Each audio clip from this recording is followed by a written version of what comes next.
It's funny how time catches up with you, and I was thinking as I was sitting there, it takes sometimes a long time to learn some lessons.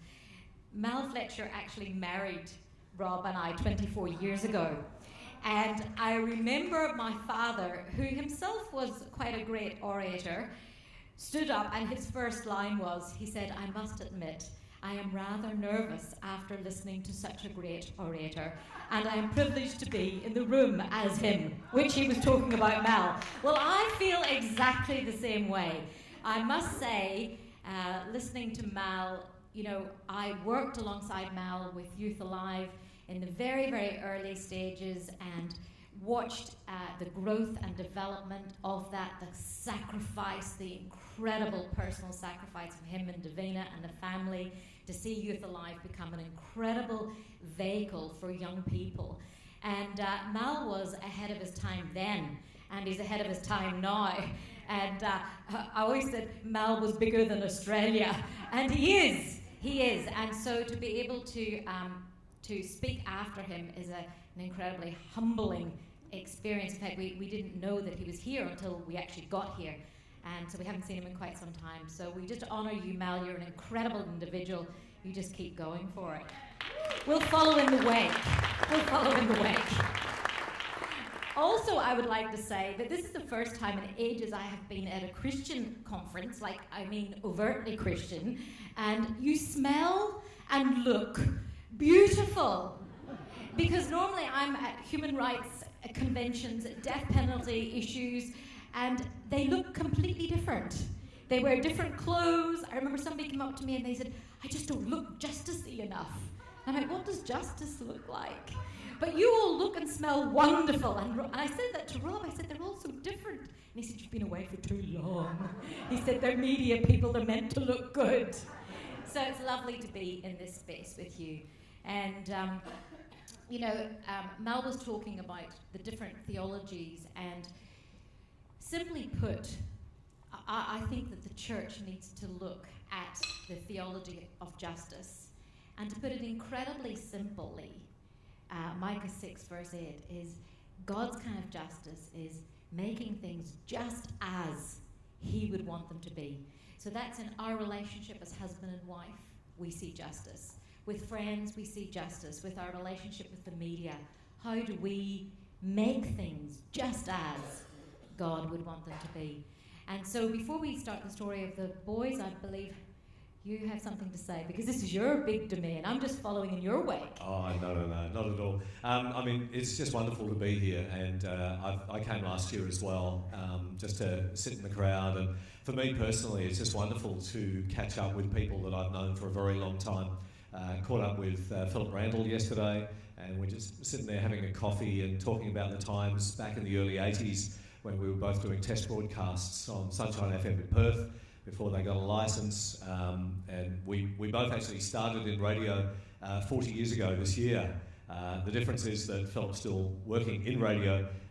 I've worked in radio for quite a few years, 3MP in Melbourne, Light FM, and these days just focusing more on pastoring the church, but still have an absolute passion for media, for radio, and for what we can do collectively in reaching out with the good news of Jesus around this nation and beyond. And so more than talking about media today, or radio particularly, Christie and I have been asked to share about our experience with Andrew Chan and Myuran Sukumaran and how that intersected with the media while we were in Indonesia and also while we were in Australia. And there were many times where we were separate during that time. So Christie would be in Indonesia and I'd be working with the media here, or vice versa. And so Nathan's asked if we would come and share just some of our experiences during that time. So I think it'd be good for, and you can start with this, sharing how we actually met Andrew and Myuran, because this was not on the plan. We were not looking for something else to do.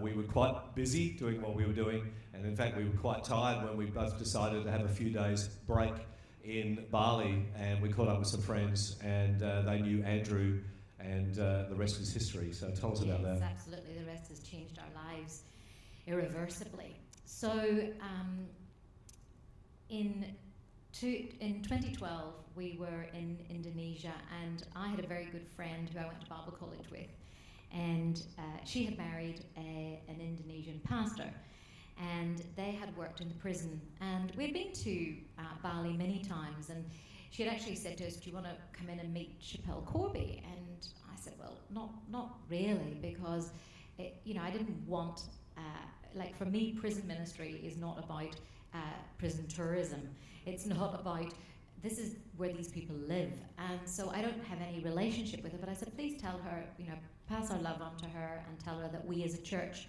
have been praying for," which we had. The following year we were there, as Rob mentioned, that's 2012, and our friend Gail had been in the prison, and she said that we were speaking at a conference, and they asked if we could go in and pray for them. And we're thinking, we're having a few days off, And then the scripture just kept coming to our mind, "I was in prison and you visited me. I was in prison and you visited me. I was in prison and you visited me." And it was an interesting start of a journey of a Bayside church. We had been, we'd been involved in building a university in Zambia. We had taken care of widows and orphans in their need, which is true religion. As the Bible says, we have a feeding program. We feed 9,000 people a year in our area, or 9,000 meals we make in a year. We'd done all those things, but we hadn't really engaged in prison ministry. So we ended up going in to visit Andrea Mayu, and we were absolutely spellbound by the reform and the leadership qualities that these two young men had. And in a throwaway line at the end, I said to them, "If there's ever anything we can do to help, just let us know." And 2 weeks later, they reached out to us, and they had a list of things that they felt that we could do to help them with their rehabilitation programs that were not just, people say it's very easy when you're on death row to rehabilitate yourself, in order so that you don't get shot. But their rehabilitation had gone well beyond them and was there to help others. And that's, I think, what impressed us more than anything, was that these guys were very genuine. They had definitely done the wrong thing. The Bali Nine were guilty. They trafficked over 8 kilograms worth of heroin. They were caught. I understand that polarised people in Australia, and I get that. In fact, you made a journal entry when the Bali Nine were first arrested. Yes, it ended up in the front page of the Sydney Morning Herald, and the journal entry of my prayer journal was, "How dumb can you get and still breathe? Nevertheless, Lord, show your mercy." And like I said, I had no intentions of being involved in that mercy, maybe from behind, but not, I got to the point where, that song, Oceans, like where my feet don't touch the water. I mean, when you're in a situation, when you're about to be with people who are about to be executed, there is no, you are totally caught up in God. There's no safety net. And so, so that was the, well, I need to help these guys, but, I can't believe how stupid they've been. And I think that's the interesting thing. We also speak strongly, and I have worked, Rob says, please be very careful how you tell those people, but the same friend I used to work on the streets of St Kilda with, picking up drug addicts. And, I tried to resuscitate someone once who had overdosed and wasn't successful. And the victims of these crimes are also people that we care about. But I think one of the things that as Christians we must understand, and that is that there is no one beyond the love of Christ. And I'll be honest with you, we got an incredible, it wasn't like as if our church went, wow, this is fantastic, we're helping the 2 Bali 9 boys, this is amazing. There was a pushback, because it's not sexy to help criminals. It's not the mothers with children, the homeless, the blind, all the things that are nice. There's nothing nice about this. And yet I've got to tell you that in Korobakan prison, walking around, touching, hugging, being with prisoners, I feel the presence of a nail-pierced man. And it has changed my life forever. I've touched the wounds. I've seen what God can do in transformative and restorative justice. I think it's interesting that, where the scripture that Christie just quoted before, I was in prison and you visited me, there is actually no exclusion clause in that. So I was in prison, but I was innocent and you visited me. I was in prison, but I didn't traffic drugs, and so you visited me. It's just a blanket statement. And so, as Christie mentioned, there was this pushback, which really surprised us because we pioneered Bayside Church, and we just celebrated our 25th anniversary as a church. And so when you pioneered, thank you. When you pioneered and journeyed with an increasing group of people over a 25-year period, you have a lot of mileage with people, and we just thought, we come back from Indonesia and, hey, guess what we're doing? And it's like, there's kind of, some people got it straight away, but then we had to take our church on a journey of second chances, even for bad people who had done really bad stuff. So it polarised our church, and it polarised Australia.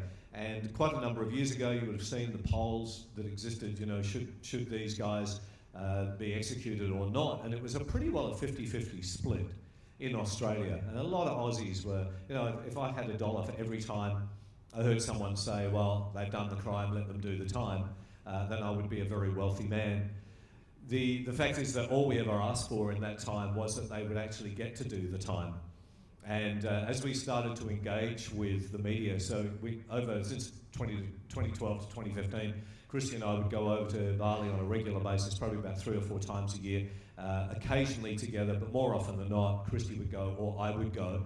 And we have 3 children, 3 daughters, 9, 15 and 19. And so we needed to be with them as well. Of course, we're pastoring a church as well. So as we started to engage with the media found out what we were doing and wanted to talk to us about this. There was again that same pushback. One of the first interviews I did was with Tom Elliott, who's the drive announcer on 3AW Melbourne. It's our #1 station, talk station in Melbourne. And his producer, who's also called Tom, he was chatting with me off air and he said, okay, I'm about to put you through to Tom Elliott just to let you know he's not on your side. Here you go. Oh, thank you so much. And I think that's where some media background really came in handy. Not just radio, but Christie and I have done a TV show called The Exchange over the years as well, and working with professionals and not just Christians, but professional TV and media people. It really gave us some background, didn't it, in engaging. And just on that, hold that thought for a second. I'd just like to say that at that point, it was a really difficult thing. We're talking about the last 6 months before the boys died. Until that time, we had worked behind the scenes. But the criminal lawyers that were involved in the case said something that absolutely cut me to the core and made me get on my face before God and pray. And that was, Christians would have an incredible voice if they all sang the same song. He said it doesn't even matter if they sang a different verse, but if they just sang the same song. And it cut me so deeply. And I love the way it talks about unity here, but unity is costly. And unity is not about I'm doing something, you come and join me. Unity is about I'm Irish, so we sit around each other's fires. So unity is about me sitting around your fire and you sitting around my fire. And I will say that the reason that the lawyers involved Rob and myself in the media, because it was myself and Rob and Peter Morrissey, who was the QC directing the course, directing the case, and Ben Quilty, the artist involved. And there was a lot of Christians who knew the boys who were very, very angry that they didn't get an opportunity to speak out for them. But the reason was that we were talking at this point of trying to save 2 people's lives. And so we had to have an understanding of the media that no matter what questions they ask, you stay on message. And that's where Rob's expertise, which he's just about to tell you, came in so cleverly, I think, at the time. So Tom Elliott, his first question after introducing me was to say, well, these boys, they were guilty, they trafficked drugs, they were not good people. If they'd succeeded, they would have got over 8 kilograms worth of heroin. through to Australia. What sort of damage would that have done in people's lives, etc. So really trying to kind of set me up. And my response to him was very simple. I said, Tom, I couldn't agree with you more. And I stopped speaking. And I could hear the scramble for another question, which, you know, secretly, just between you and me, I really enjoyed. And so he said, what are you advocating for then? I said, well, it's very, very simple. I said, Andrew Chan and Mayaran Sukumaran, they did the deed. They were wrong. They were bad guys. But over the last 10 years, they have reformed.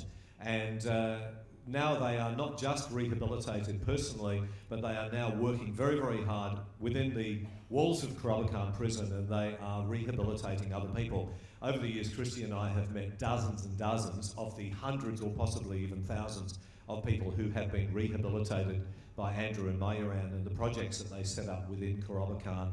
And now these people are out, and they were drug users or drug traffickers, but now they're out and they're actually living good lives. So met people that they're now married, they've got kids, they've got full-time jobs, and they're good citizens with inside Indonesia. And so I said, all we're asking for is that these guys would be taken off death row and be left in Keynote prison, so that their death sentence would be commuted to a life sentence. And if you've been inside a prison like Keynote, to say, I want to live here is a really big thing. And so that's all they were asking. And so that really, that response, and the fact that we weren't into soft justice and saying, oh, you know, yeah, they did the wrong thing, but they're better now, and just let them go. Because we weren't into that soft justice, and we were saying, you know, this kind of makes sense to us. Let these guys continue to do the job of rehabilitation. It changed the message inside the media. The second interview I did, I think it was the same night, Steve Price in Sydney. And I've known Steve for quite a few years in radio, and we know what Steve's like. He's you know, can be pretty black and white, pretty fiery. And same deal from Steve. And then on the Wednesday night, he interviewed Christie. On the Friday night, that same week, he interviewed me again. And then off air, he said to me, I just want to let you know that you and Christie have completely changed my mind on this issue. And Steve became one of the greatest advocates, not just on radio, but also through the project on Channel 10. Really want to speak up the project. They're an amazing bunch. I know they touch on lots of different issues, but behind the scenes, the whole program is basically run by a group of young adults. Some of them are Christian, but they're all passionate for justice and for righteousness. I was sitting in the little studio being interviewed before the project, and had my earpiece in so I could hear what was going on. And this voice came in and said, hey, Pastor Rob, really good to have you here. And it was a young guy I've known for years and years and years, and he's full on for Jesus, and he's there producing.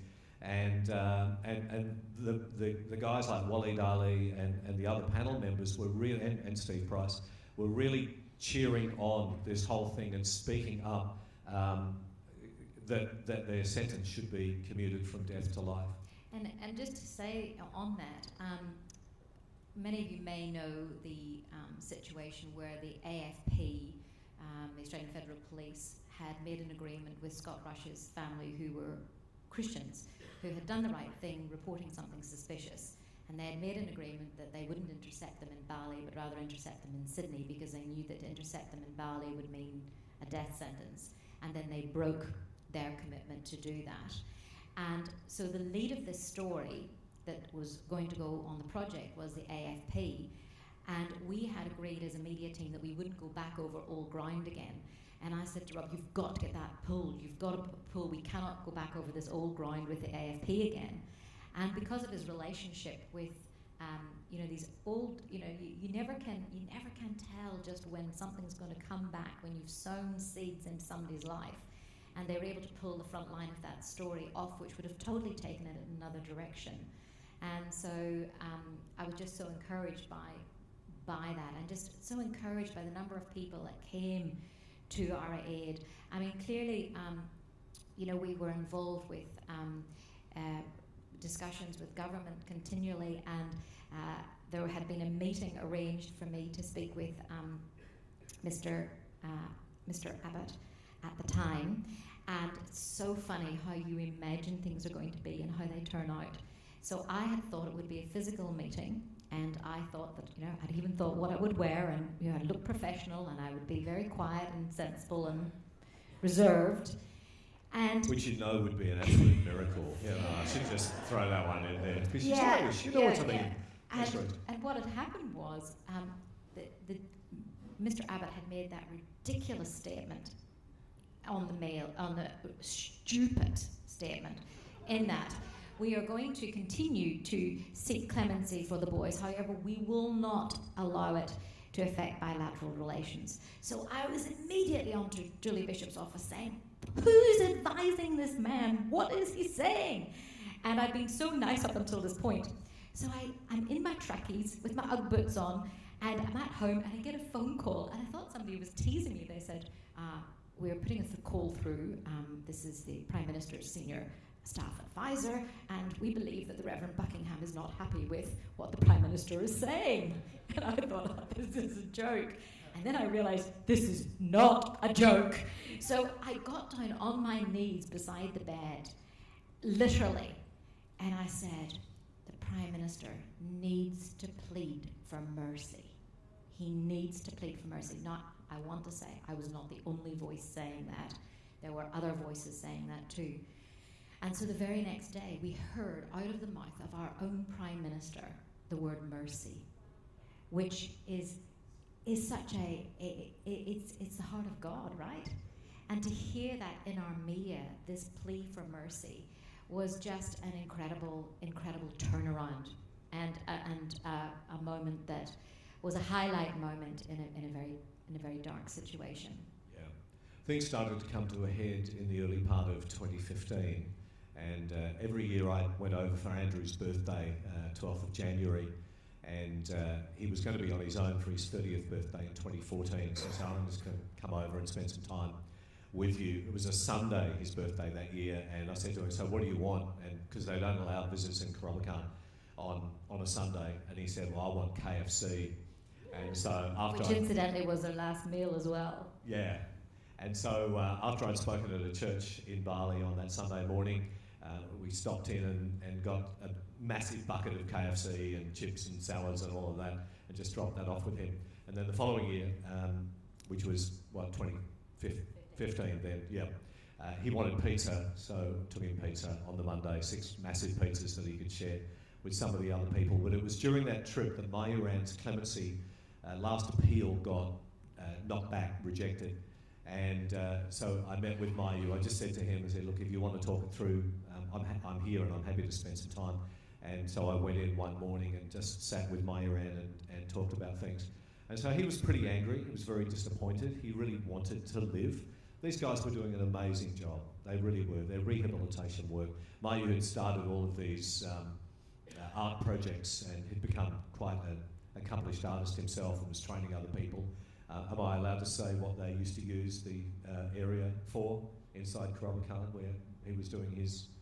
Yeah, okay. So the place that Mayu took over for his artwork and computer work and all the training sessions and everything, that used to be where they used to manufacture drugs inside Keynote prison and manufacture furniture where they would hide the drugs to smuggle them out of the prison.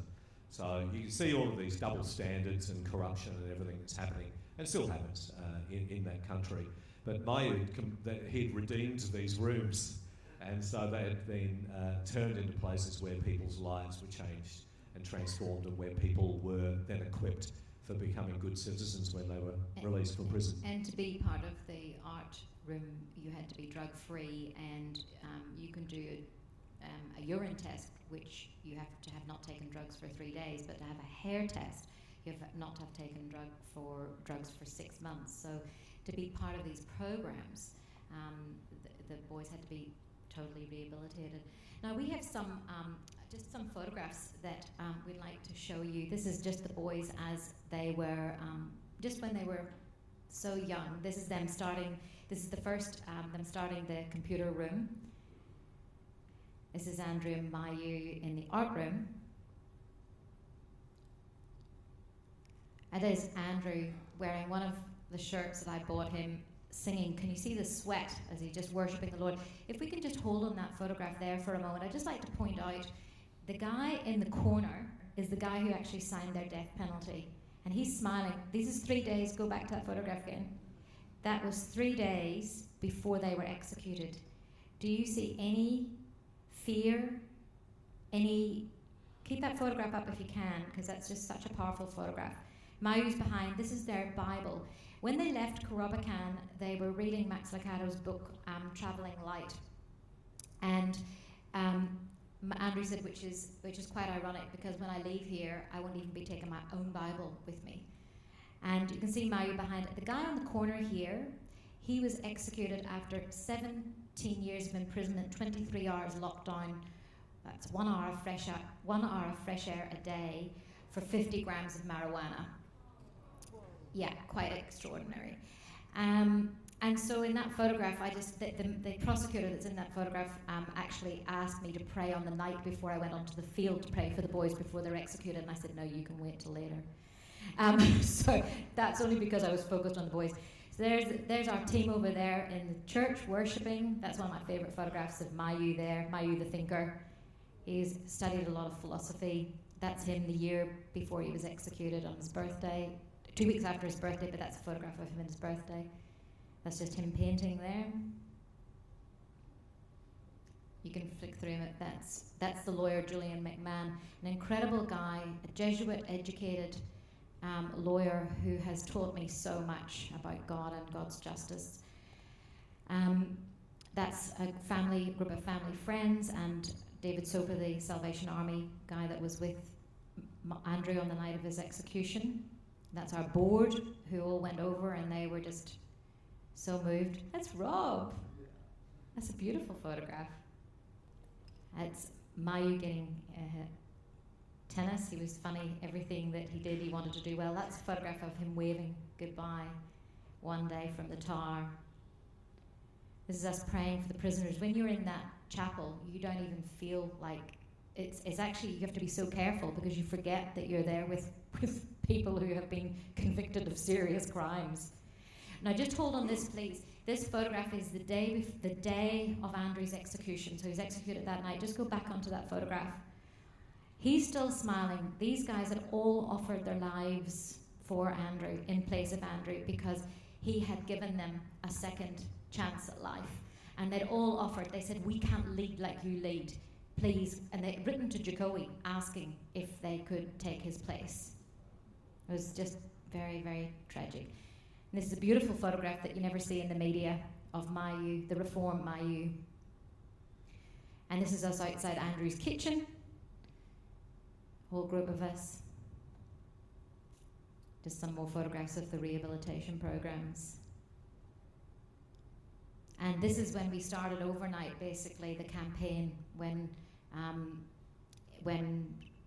about Keep Hope Alive. And I said to Andrew, that's a funny hashtag, Keep Hope Alive, because what's going to happen if you die? And he said, you don't get it, Christie. This is about Keep Hope Alive, that the death penalty will end. And, I believe as Christians we are custodians of that.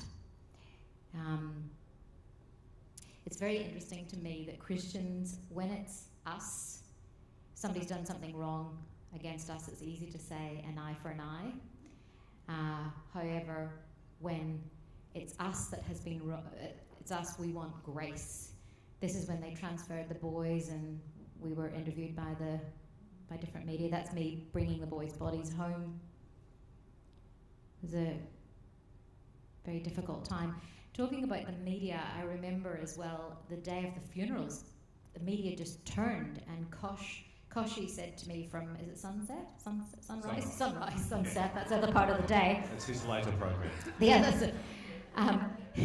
He said, why all this fuss about the boys, that you're using Hillsong Church and you're using another large church? Wouldn't the families just want a private funeral? And we said, absolutely they would. But what you've got to remember, Koshi, is this, that you guys have helped us to show people that everybody deserves a second chance, and now a nation is saying that we as a nation have been built on second chances, so now we need a chance to grieve and to mourn. And immediately I could hear the producer in his ear, and I didn't really, but immediately it went to something else.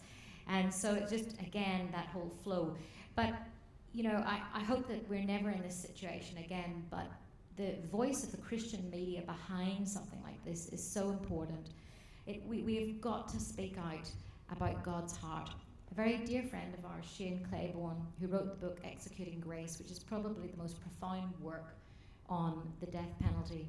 And interestingly, just after it was published, a young boy who was 14, who was executed in America, in the southern part of America, and they made him sit on a Bible in order to execute him. Yeah. And because he was too short, he was 14 years old. And 7 years ago, a month ago, after 7 years, after he'd been executed 7 years ago, he has now been exonerated. 34 pieces of evidence had been retained because of the colour of his skin. And what you've got to understand is that the death penalty is irreversible. And he was innocent, and there's many more that are innocent. And really, as Christians, there is only one stand that we can take. And believe me, I understand completely if you don't feel this way at the moment. I have had friends murdered. I was brought up in Northern Ireland. I have had people maimed by terrorists, people that I know. I know the anguish and panic, but and pain that these things cause. But if we really believe what the Bible teaches, if we really believe that Christ's death was once and for all and for the sins of the world, then there is no place in a Christian's theology or psyche for the death penalty. I mean, I was talking to a young man, Gigi, our eldest daughter, she laughs at the conversations we have with people in shops. You know, it's either about ethically sourced clothing, or the other day we were buying stuff and my daughter said, "Is this okay to wear into the prison?" And he said, "What, is your daughter going to prison?" And I said, "Oh, we're going in to visit prison." And she goes, "Oh, I thought your face looked familiar." And he said, "Yeah, but I don't know, maybe the death penalty not for drugs, but maybe for murder." So I said, "So killing people to show people that killing people is wrong is right." I know it sounds Irish. And he goes, "Yeah, good point. So it's about this, we've got to keep this conversation going, the conversation. In Australia, this is our 50th year of the abolition of the death penalty. And certainly since the boys have died, I will tell you a little bit about their last moments because I think it's so profound to share that story.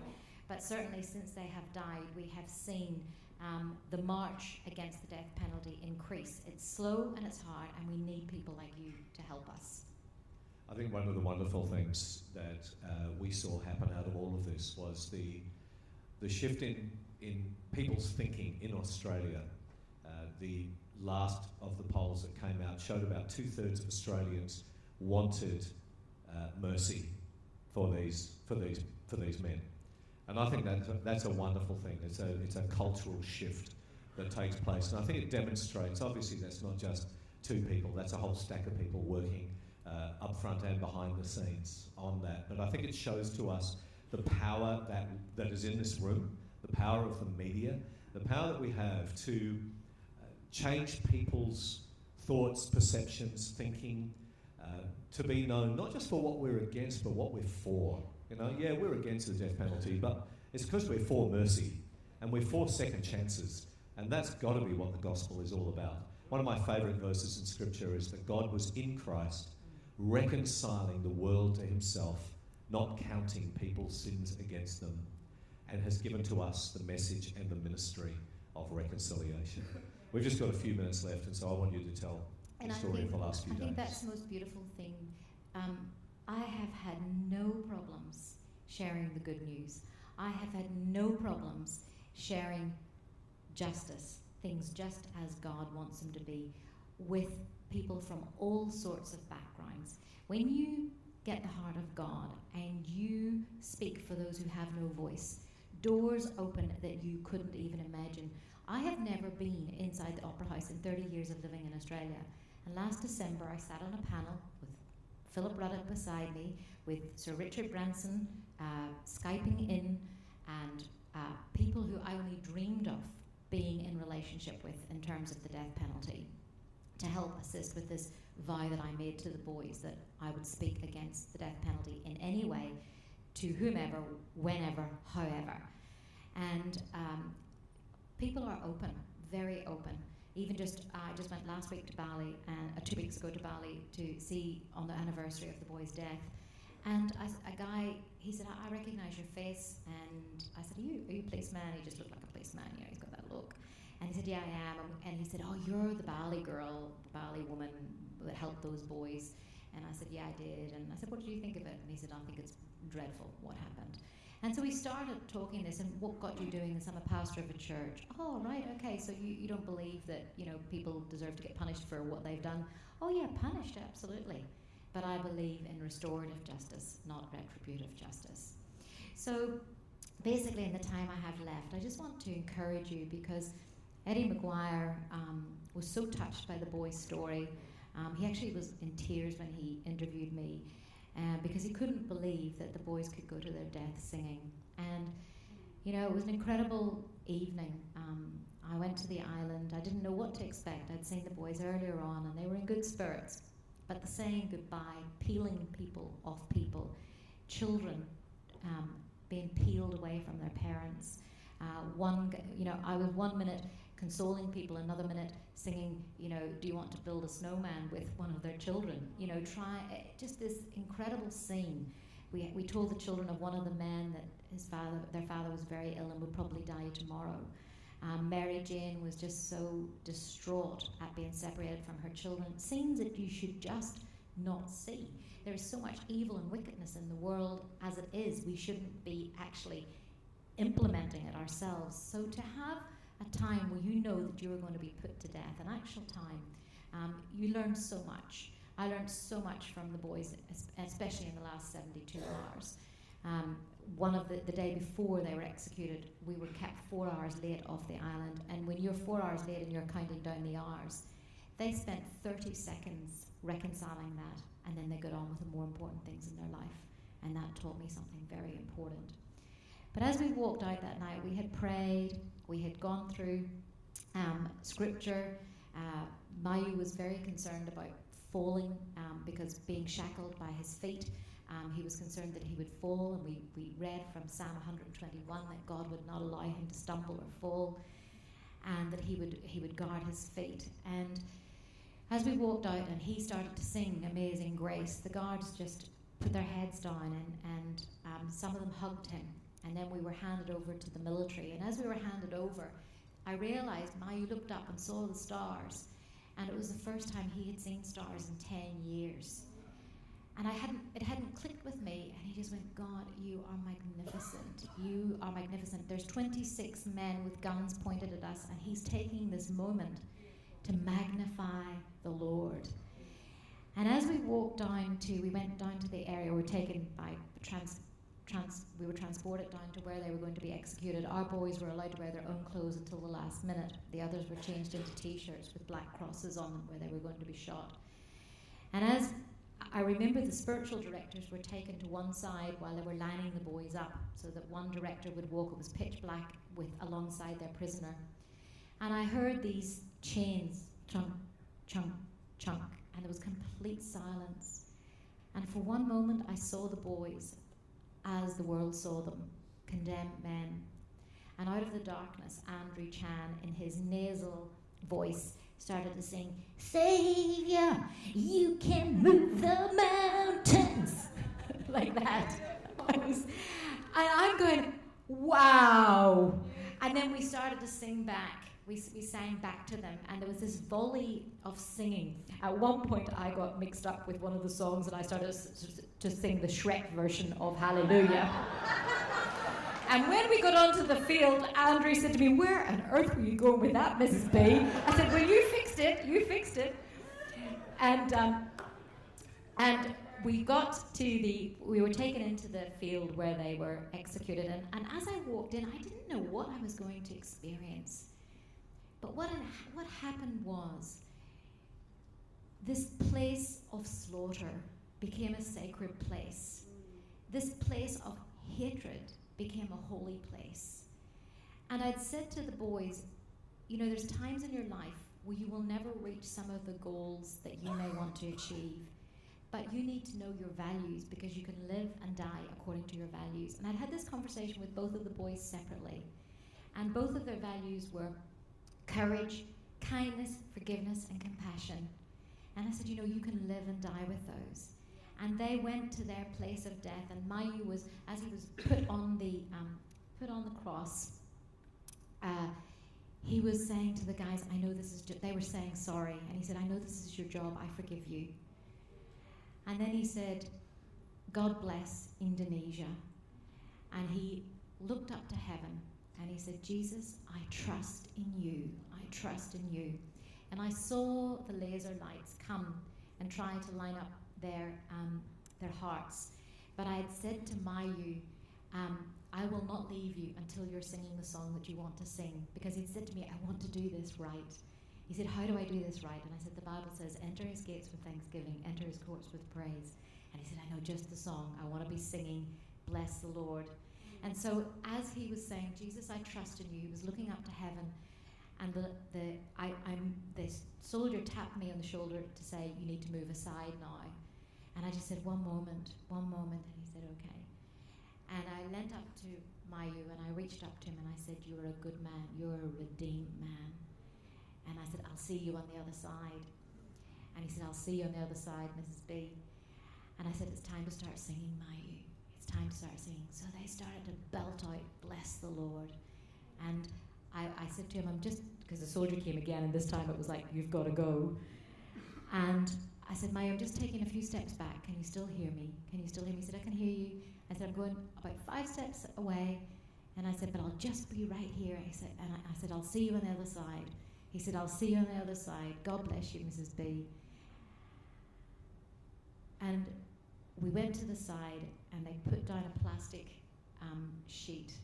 And the boys were singing, and they were halfway through the second verse. And on that day, when my time has come, let me be singing when the evening comes. And bang, I had not anticipated what it would feel like to have 96 bullets fired at the one time. It went right up through my full body and threw me forward. And all the other religious advisors were busy praying, and I was busy listening. And there was singing, and then there was silence. And I was so relieved to know that he was absent from the body and present with the Lord. And you know what? As we speak out against the death penalty, all those that were executed on that night, incidentally, had converted to Christianity. And as we speak out against the death penalty, they can still hear us. Yeah. Awesome.